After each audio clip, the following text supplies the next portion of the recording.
प्राचीन भूमि अयोध्या में एक समृद्ध और दयालु राज्य था, जहां एक बुद्धिमान और न्यायप्रिय राजा दशरथ शासन करते थे।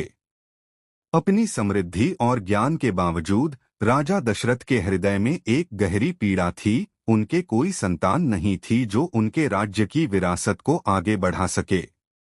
उनकी 3 रानियां कौशल्या, कैकेयी और सुमित्रा भी इस दुहक में सहभागी थीं। भव्य महल जो कभी खुशियों से गूंजता था, बच्चों की हंसी के बिना सूना लगता था।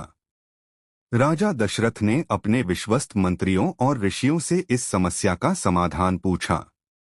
राजगुरु ऋषि वशिष्ठ ने उन्हें पुत्रकामेष्टि यज्ञ करने का सुझाव दिया, जो देवताओं का आशीर्वाद प्राप्त करने के लिए एक शक्तिशाली अनुष्ठान था।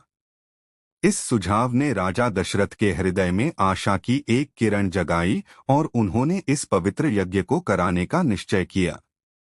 यज्ञ की तैयारियां भव्य थीं। राजमहल मंत्रोच्चारों और यज्ञ की पवित्र अग्नि से गूंज उठा।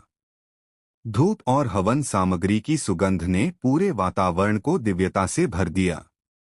जैसे ही यज्ञ शुरू हुआ, राजा दशरथ की भक्ति और श्रद्धा से प्रसन्न होकर देवताओं ने अपना आशीर्वाद दिया।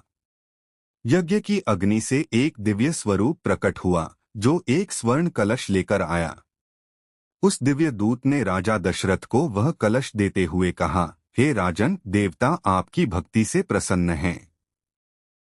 इस दिव्य पेय को अपनी रानियों में बांट दें। वे पुत्रों को जन्म देंगी जो आपके वंश का गौरव बढ़ाएंगे। राजा दशरथ ने उस कलश को श्रद्धा और आनंद के साथ ग्रहण किया और उसे अपनी 3 रानियों कौशल्या, कैकेयी और सुमित्रा में समान रूप से बांट दिया।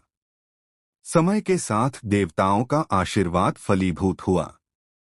रानी कौशल्या ने भगवान विष्णु के अवतार श्री राम को जन्म दिया।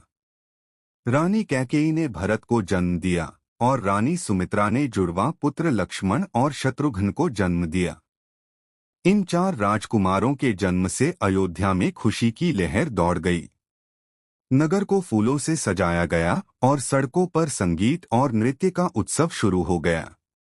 नागरिक खुश थे क्योंकि वे जानते थे कि उनके भविष्य की बागडोर इन दिव्य राजकुमारों के हाथों में सुरक्षित है। भगवान राम, जो सबसे बड़े और पूजनीय थे, बचपन से ही महानता के संकेत दिखाने लगे।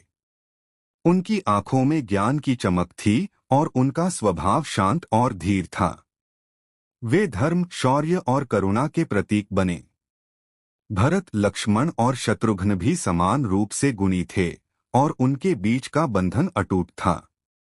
राजकुमारों ने ऋषि वशिष्ठ के मार्गदर्शन में युद्धकला, शासन और धर्म ग्रंथों का अध्ययन किया। इनमें राम विशेष रूप से हर क्षेत्र में उत्कृष्ट थे और अपने गुरुओं, माता-पिता और प्रजा का स्नेह और सम्मान अर्जित किया। उनकी न्यायप्रियता और सहानुभूति ने उन्हें अयोध्या का प्रिय बना दिया। एक दिन प्रसिद्ध ऋषि विश्वामित्र राजा दशरथ के दरबार में आए। उन्होंने अपनी यज्ञ रक्षा के लिए राजा से सहायता मांगी, जिसे दानवों ने बाधित कर रखा था। राम की क्षमताओं को जानते हुए ऋषि विश्वामित्र ने युवा राजकुमार को अपने साथ भेजने का अनुरोध किया। पहले तो राजा दशरथ अपने प्रिय पुत्र को संभावित खतरों में भेजने के लिए अनिच्छुक थे, लेकिन ऋषि की बुद्धिमत्ता और राम की शक्ति पर भरोसा करके उन्होंने अनुमति दे दी। राम अपने भक्त भाई लक्ष्मण के साथ ऋषि विश्वामित्र के साथ चल दिए।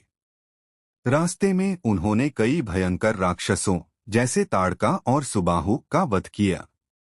राम की वीरता और युद्ध कौशल बेजोड़ थी। उन्होंने धर्म के सिद्धांतों का पालन करते हुए जहां भी गए, शांति और समृद्धि सुनिश्चित की। आगे की कथा जानने के लिए कृपया चैनल को सब्सक्राइब करें।